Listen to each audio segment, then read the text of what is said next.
आणि राज्य सरकारकडून मुलींसाठी अनेक योजना राबवल्या जातात। या योजनांअंतर्गत मुलींच्या जन्मापासून ते शिक्षणापर्यंतचा खर्च समाविष्ट केला जातो। अशीच एक योजना महाराष्ट्र शासन राबवत आहे, ती म्हणजे माझी कन्या भाग्यश्री योजना। ही योजना नेमकी काय आहे, याचा लाभ कोणाला मिळणार, योजनेसाठी लागणारे कागदपत्र, अशा विविध बाबी आपण या व्हिडिओतून जाणून घेणार आहोत। नमस्कार, मी प्रतीक्षा ननावरे आणि आपण पाहताय for the people news. Maharashtra शासनाने एप्रिल 2016 रोजी माझी कन्या भाग्यश्री योजना सुरू केली होती। मुलींचा जन्मदर वाढवण्यासाठी तसेच सुधारणा करण्यासाठी ही योजना सुरू करण्यात आली। 2 मुली असलेल्या कुटुंबांनाही या योजनेचा लाभ मिळणार आहे। राज्यातील दारिद्र्य रेषेखालील सर्व गटातील म्हणजेच बीपीएल कुटुंबात जन्मणाऱ्या प्रत्येक मुलीसाठी सुकन्या योजना कायम ठेवून त्या व्यतिरिक्त मुलीचा जन्म झाल्यापासून मुलगी 18 वर्षे वयाची होईपर्यंत हा लाभ घेता येईल।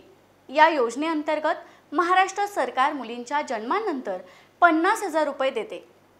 सुकन्या योजनेतील मुलींना माझी कन्या भाग्यश्री या योजनेमध्ये समाविष्ट करण्यात आले। त्यामुळे सुकन्या योजनेच्या सर्व अटी आणि शर्ती माझी कन्या भाग्यश्री या योजनेमध्ये लागू करण्यात येत आहे।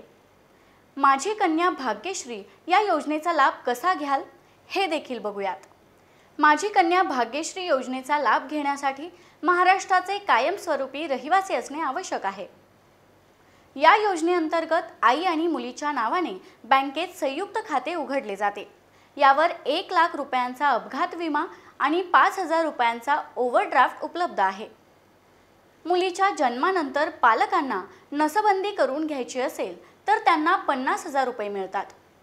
त्याचबरोबर 2 मुलींच्या जन्मानंतर नसबंदी केली तर दोन्ही मुलींच्या नावावर 25,000 असे रुपये दिले जातात।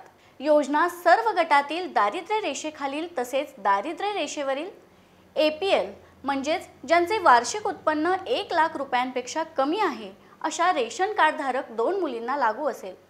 विम्याचा लाभ घेताना मुलीचे वय 18 वर्ष पूर्ण आवश्यक आहे।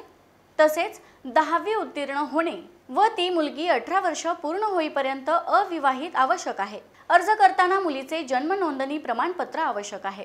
दुसऱ्या प्रसूतीच्या वेळी जर जुळ्या मुली झाल्या तर या दोन्ही मुली प्रकार 2चे लाभार्थीप्रमाणे योजनेस पात्र असतील।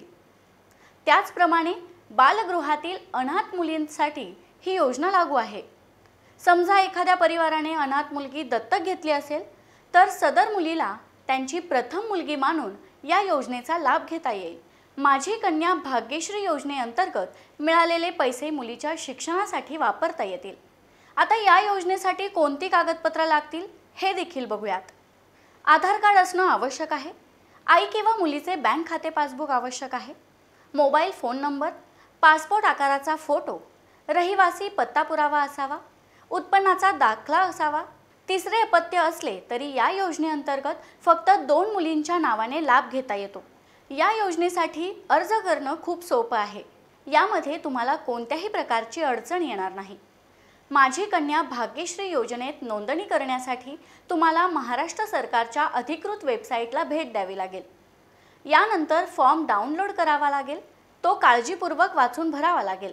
जर काही चूक झालीच तर तुमचा अर्ज रद्द होऊ शकतो, त्यामुळे याची काळजी घेणं देखील महत्त्वाचं आहे। फॉर्म भरल्यानंतर तुम्हाला सर्व कागदपत्र महिला आणि बाल विकास मंत्रालयाकडे जमा करावी लागतील। आपल्याला ही माहिती कशी वाटली ते व्हिडिओच्या खालील कमेंट बॉक्समध्ये लिहा आणि यूट्यूब व फेसबुकवर जिथे आपण हा व्हिडिओ पाहत असाल तिथे फॉर द पीपल न्यूज चॅनलला सबस्क्राईब करा, लाईक आणि फॉलो जरूर करा। धन्यवाद।